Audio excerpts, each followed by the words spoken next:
يوم قرر القاضي أحمد رفعت قاضي محاكمة القرن محاكمة الرئيس مبارك إنه يستدعي اللواء عمر سليمان مدير المخابرات العامة وقت حكم الرئيس مبارك. وفعلا حضر اللواء عمر سليمان في جلسة سرية، وأول ما حضر اللواء عمر سليمان الجلسة سأله القاضي أحمد رفعت سؤال مهم. قال له إزاي وأنت مدير المخابرات العامة تتفاجئ بمظاهرات 25 يناير؟ اللواء عمر سليمان رد عليه بحسم وقال له لا طبعا احنا ما اتفاجئناش، احنا راصدين التحركات دي من اكتوبر 2010. وقلت الرئيس مبارك بالنص، قلت له العيال دي وراها الامريكان، خلي بالك هم عندهم خطة يسقطوا النظام. ومش بس كده، الجهاز رصد ليهم بالصوت والصورة تدريب ليهم في بولندا ازاي يحشدوا وازاي يفضلوا في الميادين لغايه ما النظام يقع. اللي هو عمر سليمان كمان قال له اما موضوع صفحه كلنا خالد سعيد ووائل غنيم دي قصه ليها اسرار كتير. عايز تعرف ايه الاسرار اللي قالها عمر سليمان وعايز تعرف ايه موقفه من وائل غنيم؟ طب ايه اسرار الاتصالات السريه بين الرئيس مبارك وامريكا عشان يوقفوا مخطط الاطاحه بيه؟ انا جرجس فكري بتاع سياسه.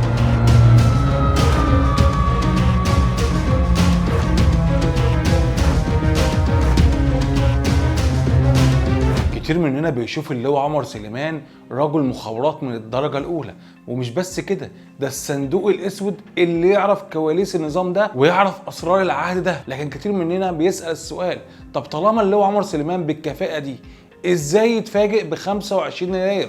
ازاي ما يحذرش الرئيس؟ اجابه السؤال ده جاوبها اللواء عمر سليمان نفسه، وده في اقواله في قضيه محاكمه القرن او محاكمه الرئيس مبارك واولاده ورموز عهده. وده بيرصدها الكاتب احمد شلبي المتخصص في الحوادث في كتابه اسرار محاكمه القرن. الحكايه ان اللواء عمر سليمان تم استدعائه مرتين، مره في النيابه ومره في محاكمه القرن. واول مره لما تم استدعائه في النيابه ساله وكيل النيابه وقال له هل الجهاز كان عنده معلومات بمظاهرات 25 يناير؟ فرد اللواء عمر سليمان وقال له طبعا عندنا معلومات، وكان المندوبين للجهاز راصدين حاله غضب شعبي بسبب شائعات التوريث وبرضه الحاله الاقتصاديه وبرضه نتائج الانتخابات في 2010. لكن في معلومه مهمه جدا قالها اللواء عمر سليمان. اللواء عمر سليمان قال لوكيل النيابه لكن برضو احنا رصدنا تحركات مكثفه جدا من امريكا بعد 2005، وده كان بيحصل من خلال معهدين، المعهد الديمقراطي والمعهد الجمهوري، ودي منظمات حقوقيه في امريكا وكان ليهم مندوبين في مصر. والمعهدين دول كانوا بيدربوا الشباب ازاي يغيروا النظام، ازاي يجمع الشارع كله ويتم الاعتصام، وكمان يفضلوا في الميادين لغايه ما النظام يقع. وكمان الجهاز رصد اتصالات بين حركه 6 ابريل وحركه كفايه وصفحه كلنا خالد سعيد، ودي اللي كان بيرقصها وائل غنيم. وكيل النيابه استغرب وقال له طب يا ترى المعلومات دي كانت عندك من امتى؟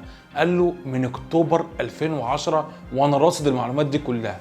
وكمان سال وكيل النيابه وقال له طيب طالما عندك المعلومات دي ازاي ما عملتش حسابك ليوم زي ده؟ رد عليه اللي هو عمر سليمان وقال له بص احنا كان عندنا معلومات ان هينزل يوم 25 يناير في كل منطقه حوالي 30,000 هيروحوا ويتظاهروا ويرجعوا تاني، وده عملنا حسابه كويس جدا، لكن كنا عارفين ان الاخوان مش هينزلوا في المظاهرات دي، وده اتعهدوا بنفسهم وقالوا مش هننزل. لكن يوم 28 هم نزلوا وغيروا المعادله، والاخوان غيروا اهداف المظاهرات. يعني يوم 25 يناير كان المظاهرات بتطالب بانهاء الفساد والقضاء عليه وكمان ابداء الغضب من تصرفات الداخليه، لكن يوم 28 يناير اتغيرت المعادله وبقى المطلب الاساسي اسقاط النظام. طب هل اللواء عمر سليمان كان بيقول الاجابات دي عشان كان في اوضه مغلقه مع وكيل النيابه؟ الاجابه لا. اللواء عمر سليمان تم استدعائه لمحاكمه القرن استدعاء القاضي احمد رفعت زي ما قلت لك، وفي الجلسه دي كان قاعد الرئيس مبارك واولاده، وهناك اللواء عمر سليمان حضر الجلسه وطلب ان هي تبقى جلسه سريه، وحضرها الصحفي احمد شلبي ورصد الجلسه السريه دي في كتابه اسرار محاكمه القرن. وقال اللواء عمر سليمان ساله القاضي سؤال مهم، قال له انت كان عندك معلومات ب 25 يناير؟ وجاوب نفس الاجابه اللي جاوبها مع وكيل النيابه. لكن برضو القاضي ساله اسئله مختلفه، خليني اقول لك اهمها. القاضي ساله وقال له لما يكون عندك كل المعلومات دي هل قلتها للرئيس مبارك؟ اللي هو عمر سليمان قال له قلتها. دايما الجهاز بيرفع تقرير كل 3 شهور بيخطر فيه رئيس الجمهوريه بالحاله الامنيه في البلد، وقلنا له التحركات دي ورصدنا له بالصوت والصوره ان في تحركات لتغيير النظام. وكان الرئيس مبارك لما بيقرا التقرير دي كان بيسلمها لرئيس الحكومه وبيعملوا اجتماع عشان ينفذوا توصيات الجهاز. لكن القاضي احمد رفعت ساله وقال له ايه اهم التحركات اللي رصدتها قبل 25 يناير؟ اللي هو عمر سليمان جاوبه وقال له احنا رصدنا تحركات بين حركات المعارضه الشباب وبين الخارج، بعضها كان بيتدربوا فيها ازاي يتم الحشد وازاي يحصل مظاهرات تغير النظام، وبعض عناصر الشباب دي سافر بولندا عشان يتدرب ازاي يغير النظام، واحنا رصدنا الدوره دي بالصوت والصوره. وكمان حصلت دوره في مصر في القاهره لتغيير النظام والشباب دي حضرها 3 ايام وكنا مراقبينها كويس جدا. اللي هو عمر سليمان كمان قال مفاجاه مهمه جدا، قال للقاضي احنا رصدنا بعد 2005 تحركات مريبه للسفاره الامريكيه في مصر، لان المنظمات الحقوقيه في امريكا وقتها اطلقت برنامج اسمه الديمقراطيه والحكم الرشيد. البرنامج ده رصد فلوس كتير جدا للمنظمات الحقوقيه في مصر، وده كان من وراء ظهر الحكومه المصريه، واحنا عرفنا واخترنا الرئيس مبارك. الرئيس مبارك بدوره كلم الامريكان وقال لهم كفايه كده، ما يصحش الكلام ده، لكن الامريكان ما اهتموش بالكلام ده واستمروا يدربوا الشباب ازاي يعملوا عصيان مدني ويغيروا النظام لغايه ما حصل ده في 2011. لكن السؤال دلوقتي ايه موقف الداعيين لمظاهرات 25 يناير من كلام اللي هو عمر سليمان؟ وخليني اقول لك او استعرض راي اهم واحد فيهم هو وائل غنيم، وده رايه قبل التغير اللي حصل له في الفتره الاخيره، يعني رايه اللي رصده لما كتب كتاب او مذكراته اللي سماها الثوره. وائل غنيم بيقول ان ما كانش فيه اي جهات خارجيه ورا المظاهرات دي، بل بالعكس كله حصل بمحض الصدفه، وانه كان قاعد مره في يونيو 2010 شاف صوره خالد سعيد واتضايق جدا لما عرف قصته، وراح بكى ودخلت عليه زوجته ولقيته بيبكي، فقال لها حكايه الشاب خالد سعيد، فزوجته خرجت من الاوضه وبكت زيه. وقتها قرر وائل غنيم اللي كان عايش وقتها في الامارات انه يغير الواقع عن طريق صفحه يعملها على الفيسبوك ويستغل خبرته في مواقع السوشيال والتسويق. وائل غنيم كمان بيقول في مذكراته ان الصفحه كبرت وانتشرت،